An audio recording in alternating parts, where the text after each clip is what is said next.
함께 묵상할 말씀은 요한계시록 21장 3절부터 6절 상반절까지 말씀입니다. 신약 성경 420면 말씀입니다. 조금 오늘 불편하시더라도 마이크가 안 되기 때문에 양해를 해주시기 바랍니다. 제가 3절부터 6절 상반절까지 말씀을 받들어 읽도록 하겠습니다. 내가 들으니 보좌에서 큰 음성이 나서 이르되 보라, 하나님의 장막이 사람들과 함께 있음에 하나님이 그들과 함께 계시리니 그들은 하나님의 백성이 되고 하나님은 친히 그들과 함께 계셔서 모든 눈물을 그 눈에서 닦아주시니 다시는 사망이 없고 애통하는 것이나 곡하는 것이나 아픈 것이 다시 있지 아니하리니 처음 것들이 다 지나갔음이러라. 보좌에 앉으신 이가 이르시되 보라, 내가 만물을 새롭게 하노라 하시고 또 이르시되 이 말은 신실하고 참되니 기록하라 하시고 또 내게 말씀하시되 이루었도다. 아멘. 어제까지 새 예루살렘이 공간적이고 지리적인 의미가 아니라는 것을 이제 설명을 드렸습니다. 그래서 히브리서 12장 22절부터 24절에도 이제 이렇게 설명합니다. 히브리서 저자가 그러나 너희가 이런 곳은 시온산과 살아계신 하나님의 도성인 하늘의 예루살렘과 천만 천사와 하늘에 기록된 장자들의 모임과 교회와 만민의 심판자이신 하나님과 및 온전하게 된 의인의 영들과 새 언약의 중보자이신 예수와 및 아벨의 피보다 더 나은 것을 말하는 뿌린 피니라, 이렇게 말씀하고 있습니다. 그러니까 이건 뭐 하나하나 다 설명할 수는 없고요. 그러니까 새 언약의 중보자이신 예수님의 피로 마련이 된 것이 이제 새 예루살렘이라고 히브리서 저자도 우리에게 얘기를 하고 있습니다. 자, 그런데 이런 일들이 어떻게 되어지느냐? 이제 그 새 예루살렘이 우리에게 임하면 3절 말씀 한번 보시기 바랍니다. 내가 들으니 보좌에서 큰 음성이 나서 이르되 보라, 하나님의 장막이 사람들과 함께 있음에 하나님이 그들과 함께 계시리니 그들은 하나님의 백성이 되고 하나님은 친히 그들과 함께 계시다, 이렇게 말씀하고 있습니다. 여기에 대해서는 제가 지난주까지 설명을 드렸어요. 자, 그러면 여기서 하나님이 우리의 하나님이 되시고 우리가 그의 백성이 되는 목적이 뭐냐 하는 것입니다. 이것을 찾아보기 위해서는요, 구약의 출애굽기를 보면 명확하게 드러납니다. 출애굽기 15장 13절에 이렇게 말씀하십니다. 주의 인자하심으로 주께서 구속하신 백성을 인도하시되 주의 힘으로 그들을 주의 거룩한 처소에 들어가게 하시나이다, 이렇게 얘기를 하고 있습니다. 그러니까 주의 인자하심으로 구속하신 이제 주의 백성들을 주의 거룩한 처소에 들어가게 하는 것이 목적이다, 이렇게 얘기를 하고 있습니다. 여러분 아시는 것처럼 이스라엘 백성들이 가나안 땅까지 이르는 것은 간단한 과정이 아니었습니다. 그것을 다 약하자면 광야라는 것이 그들에게 이제 등장을 하죠. 자, 그런데 그 광야는 무엇입니까? 전적인 하나님의 인자와 하나님의 힘으로 하나님이 이스라엘 백성들을 인도하신다는 것을 보여주는 것입니다. 특별히 민수기 14장 22절 말씀 보시면요, 이스라엘 백성들이 하나님 앞에 10번이나 그렇게 거역을 했다고 얘기를 하고 있습니다. 10번이나 거역을 했다고 얘기합니다. 자, 그러나 광야에서 하나님이 그들을 진멸치 아니하고 하나님이 자기의 이름을 위하여 언약하신 대로 주의 이름 때문에 그들을 가나안 땅으로 들여다 놓습니다. 자, 그런데 이렇게 한 이유가 뭐라고요? 그게 바로 하나님의 처소, 주의 처소로 이제 삼기 위해서 그렇게 하신 것이다, 이렇게 이제 말씀을 하고 있습니다. 자, 그래서 말씀드린 출애굽기 15장 13절뿐만 아니고 그 아래에 17절과 18절에 가면요, 다시 반복해서 그렇게 얘기하십니다. 주께서 백성을 인도하사 그들을 주의 기업의 산에 심으시리다. 여호와여, 이는 주의 처소를 삼으시려고 예비하신 것이라. 주여, 이것이 주의 손으로 세우신 성소로소이다. 여호와께서 영원 무궁하도록 다스리시도다 하였더라 얘기해서 결국은 어린 양의 피로 이들을 출애굽시킨 이유가 주의 처소를 삼기 위한 최종적인 목적이라고 그렇게 얘기를 합니다. 자, 그러면 주의 처소를 삼는다는 진짜 뜻이 무엇일까요? 처소를 삼는다는 것은요, 하나님이 우리와 함께 산다는 얘기입니다. 물론 이것을 다르게 얘기하면 임마누엘이라고 지난주 이미 설명을 드렸어요. 근데 이 임마누엘이란 말은 종교적인 경구가 아닙니다. 그러니까 실존적으로 여러분의 삶의 현실, 조금 후에 우리가 다시 살펴보겠지만 눈물이라고 하는 그 삶의 현실에 우리 하나님이 우리와 함께 살아간다는 것을 표현하는 것이 바로 우리를 처소로 삼으셨다는 그런 표현입니다. 자, 그래서 신약에서도 마찬가지입니다. 신약에서 왜 예수님께서 우리를 위해서 십자가에 죽으시고 피를 흘리심으로 말미암아 우리를 구원하셨느냐? 구원은 출발입니다, 여러분. 구원은 출발이에요. 궁극적인 목적은 우리가 이미 출애굽기를 본 것처럼 우리를 처소로 삼아서 우리와 함께 살기 위한 것입니다. 그래서 여러분, 새 예루살렘이라고 하는 성도를 어제 우리가 본 것처럼 뭐라고 표현하고 있습니까? 신부라고 표현하잖아요. 그러니까 신랑과 함께 살아가야 되는 신부라고 표현하는 것은요, 결국은 함께 사는 것이 궁극적인 목적이라는 것을 우리에게 보여주고 계시는 것입니다. 자, 그래서 사도 바울은 에베소서 2장 11절부터 22절까지인데요. 조금 길지만 제가 읽어드리겠습니다. 그러므로 생각하라. 너희는 그때에 육체로는 이방인이요 손으로 육체에 행한 할례를 받은 무리라. 칭하는 자들로부터 할례를 받지 않은 무리라 칭함을 받는 자들이라. 그때 너희는 그리스도 밖에 있었고 이스라엘 나라 밖의 사람이라. 약속의 언어들의 언약들에 대하여는 외인이요 세상에서 소망이 없고 하나님도 없는 자이더니 이제는 전에 멀리 있던 너희가 그리스도 예수 안에서 그리스도의 피로 가까워졌느니라. 그는 우리의 합형이신디라. 둘로 하나를 만드사 원수된 것 곧 중간에 막힌 담을 자기 육체로 허시고 법조문으로 된 계명의 율법을 폐하셨으니 이는 이 둘로 자기 안에서 한 세 사람을 지어 합형하게 하시고 또 십자가로 이 둘을 한 몸으로 하나님과 화목하게 하려 하심이라.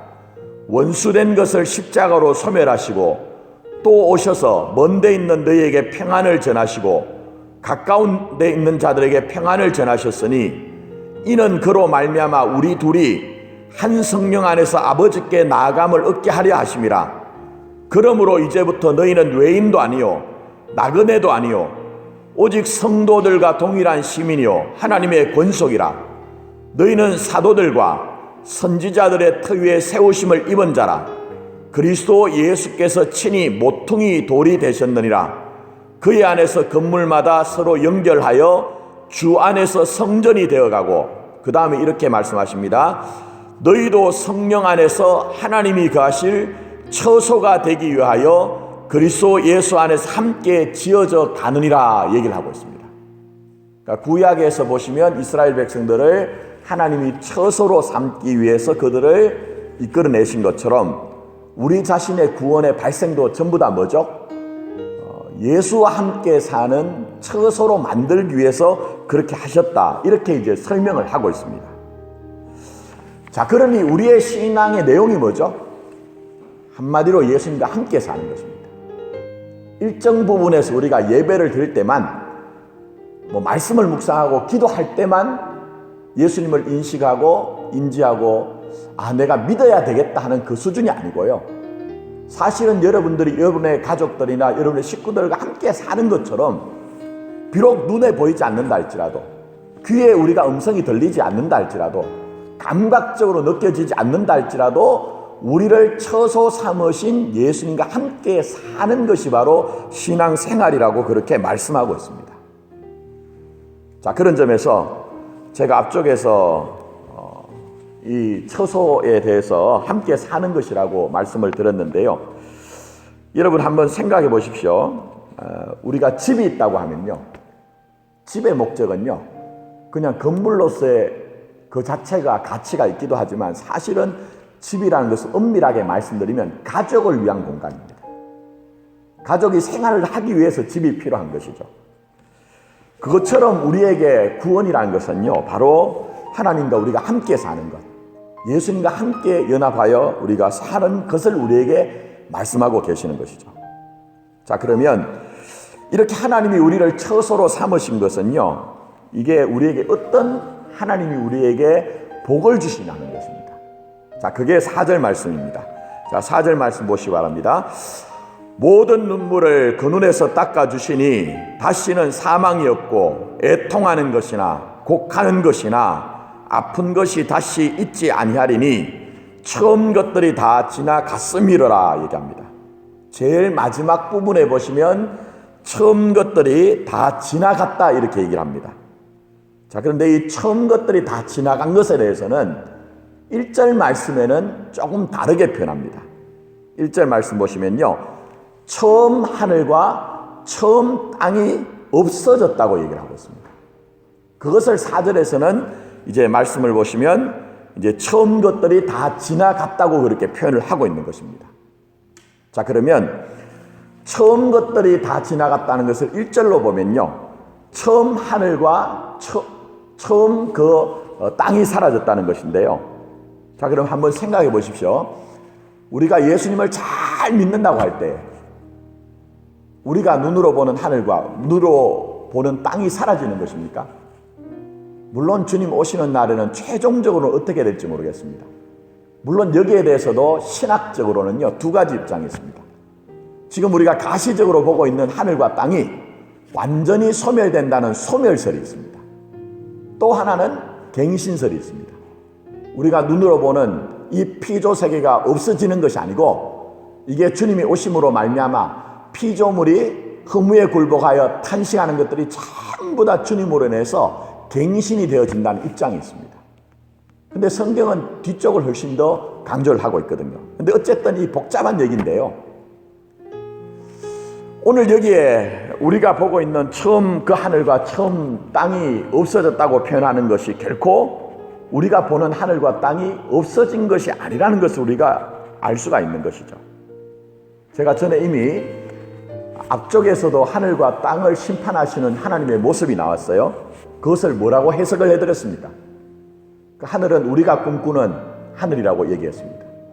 땅이란 것은 우리가 딛고 우리의 실력으로 살고자 하는 그런 어떤 삶의 현실들을 땅이라고 얘기했습니다. 그것을 심판하시는 것이 하나님이라고 하면요, 오늘 여기에 처음 것들이 지나갔다는 것은요, 예수 그리스도의 그 피의 공로로 피의 능력으로 말미암아 하나님의 처소가 되어질 때 우리 안에 이루어지는 게 뭐죠? 세상의 사람들은 하나님을 배제하고 자기의 하늘과 자기의 땅을 가꾸어 가며 살려고 합니다. 근데 우리는 그것이 불가능하다는 것을 압니다. 결국은 우리의 삶은 자기의 소견에 좋은 대로 하나님을 배제하며 사는 것이 아니고 결국은 나를 처소로 삼아서 나와 함께 살아가시는 그 하나님과 함께 사는 것, 그게 바로 처음 것들이 지나갔다고 그렇게 표현을 하고 있는 것입니다. 그렇게 우리를 처소로 삼으신 하나님과 함께 살아가는 복이 오늘 본문 말씀 4절에 나오는 복인데요, 물론 이것이 주님 오시는 날 완전하게 완성이 될 것입니다. 그럼에도 불구하고 우리가 하나님과 함께 사는 삶 가운데서는요, 이것이 우리가 경험되어집니다. 어떻게 해요? 우리 눈에 눈물을 닦아주시는 아버지 하나님을 만날 수가 있습니다. 우리의 눈물을 닦아주시는 그 하나님의 위로를 얻으며 사는 것이 우리를 처소로 삼으신 하나님과 함께 사는 자의 복입니다. 그렇기 때문에 눈물이나 사망이나 애통이나 곡하는 것이나 아픈 것이 이게 다 지나갔다는 것은요, 결국은 눈물이나 사망이나 애통이나 곡하는 것이나 아픈 것이 우리의 인생의 주인 되지 않고 그것이 우리를 끌고 가서 우리를 패망으로 이끌어 가지 않고 결국 어떻게 된다고요? 예수가 우리의 삶에 승리하는 것들이 우리에게 확정되어 있다는 것을 우리에게 말씀하고 계시는 것입니다. 그래서 사도 바울이 로마서에 보시면은 아들을 내어주신 사랑에서 그 어떤 것도 우리를 끊을 수 없다고 얘기하잖아요. 여러 가지를 얘기하잖아요. 생명이나 사망이나 권세들이나 쭉 얘기하는 이유가 그게 있는 것입니다. 자, 그러니 우리가 이 말씀을 믿어야 되겠죠. 근데 내가 믿는 것보다 더 중요한 것이 있습니다. 우리를 처소로 삼으신 바로 하나님이 이 진리를 우리에게 보증을 하고 계시다는 것입니다. 자, 그런 점에서 5절과 6절 상반절을 다시 한번 보시기 바랍니다. 보좌에 앉으신 내가 이르시되 보라 내가 만물을 새롭게 하노라 하시고 또 이르시되 이 말은 신실하고 참되니 기록하라 하시고 또 내게 말씀하시되 이루었도다 얘기합니다.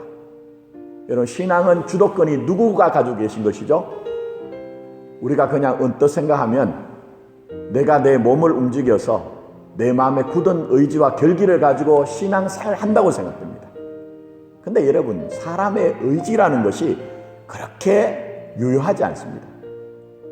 그래서 여러분 아신 것처럼 사람들이 자기 경험에서 나온 얘기가 있죠. 그게 뭡니까? 작심 며칠이라고 얘기해요? 3일이라고 얘기하잖아요. 그게 무슨 얘기냐면요, 인간이 가진 고유한 자기의 의지와 결기가 그 정도밖에 되지 않더라는 거예요. 자, 그러니 결국은 우리의 신앙이라는 것은 잘 이해를 하셔야 되는데요, 먼저 이 말씀을 신실하게 이루시는 참되신 하나님에게 주도권이 있다는 것을 우리가 인정을 해야 됩니다. 그 주도권을 가지신 그 하나님의 의지와 열심과 여러분을 향한 정성이 어디서 나타납니까? 제가 이미 말씀을 드렸잖아요. 바로 십자가에서 나타나는 것입니다. 아들을 내어주신 사랑에서 어떤 것도 우리를 내어주지 아니하고 결국은 우리의 삶 가운데 우리 눈의 눈물을 닦아주시면서 우리에게 사망이나 애통이나 곡하는 것이나 아픈 것이 우리의 삶을 주장하지 아니하고 오히려 그 속에서 우리를 처소를 삼으신 주님과 함께 살아가는 방식을 배우도록 하는 것이 주님의 뜻이란 것을 우리에게 말씀하고 계시는 것입니다. 자, 그런데 오늘 5절과 6절 말씀을 다시 한번 여러분이 한번 보십시오. 이 일이 어떻게 되었습니까? 물론 제가 말씀드린 것처럼 주님 오시는 날 이 일이 완전하게 완성이 될 것입니다. 근데 보니까 뭐라고 합니까? 6절 말씀 보니까 그게 다 이루어졌다고 얘기하고 있습니다. 이게 기독교 신앙의 신비입니다. 제가 전에 한번 이 요한계시록을 해석하는 방식은 임의와 아니라고 얘기했습니다. 그 말이 무슨 말입니까? 최종적으로 이런 일들이 우리에게 완성이 되어질 것이지만 아직은 완전하지 않지만 주님과 함께 사는 삶 가운데 말씀드린 것처럼 주님이 내 눈에 눈물을 닦아주세요. 사망이 왕노릇할 수 없도록 하십니다. 애통할 때 그 애통하는 자에게 하나님이 하늘의 위로를 더해 주십니다. 우리가 곡하고 아픈 것이 있는 삶 가운데서 그것들을 통해서 오히려 생명이 무엇인지를 알게 하심으로 말미암아 우리가 그 사망의 세력조차도 딛고 일어나게 하시는 것이 누구십니까? 예수 그리스도라는 것을 우리에게 말씀하고 계시는 것입니다. 이제 말씀했습니다. 어제 이어서 조금 방송 상태가 안 좋아서 너무 송구합니다. 저희가 계속 점검을 하는데도 그렇습니다. 오늘 다시 한번 저희가 점검을 하겠습니다만, 오늘이 금요일입니다. 한 주를 마무리하는 날인데요, 요즘은 하루하루 사시면서 어떤 것들이 느껴지십니까? 여러분, 내 실력만으로 살 수 없다는 것을 이해가 되십니까, 여러분? 오히려 우리가 지금 지나가고 있는 시대는요, 시대를 통해서 하나님이 말씀하신 것 같아요. 네 실력만으로 살 수 없다는 것을 이제 깨닫느냐, 절감하느냐, 그렇게 말씀하시는 것 같아요. 자, 그러니 우리는 우리를 처소로 삼으신 주님을 전적으로 의뢰하였으면 좋겠습니다. 그럴 때 주님은 우리 눈에 눈물을 씻어주시고 그 위로로 말미암아 사망이나 애통하는 것이나 곡하는 것이나 아픈 것이 우리의 인생을 끌고 가는 것이 아니라 우리를 새롭게 하시는 신실하고 참되신 하나님의 말씀이 이루어지는, 하나님의 뜻이 여러분에게 이루어지는 커다란 복을 분명히 허락하실 것입니다. 이런 은혜가 저와 여러분들에게 있기를 예수님의 이름으로 축복합니다. 기도드리도록 하겠습니다. 아버지 하나님, 이미 우리에게 그 하늘과 그 땅은 지나갔다고 얘기합니다. 눈으로 보이는 하늘과 땅의 문제가 아니라 사람들이 하나님을 배제하고 자기 실력으로 꿈꾸는 그 하늘, 내가 내 실력으로 확장하여 견디고자 하는 그 땅이 하나님 앞에 심판을 당한 상태라는 것을 이미 우리에게 말씀하고 있습니다. 우리는 이미 지나갔습니다. 그리스도 예수 안에서 우리는 새로운 피조물이 되었는데 그렇기 때문에 우리는 우리 자신의 실력으로만 우리가 우리의 인생을 경영할 수 있는 것이 아니라 우리를 구원하여서 하나님의 처소로 삼아 우리와 영원히 함께 거하시는 그 하나님 안에 우리가 있다는 것을 알고 있습니다.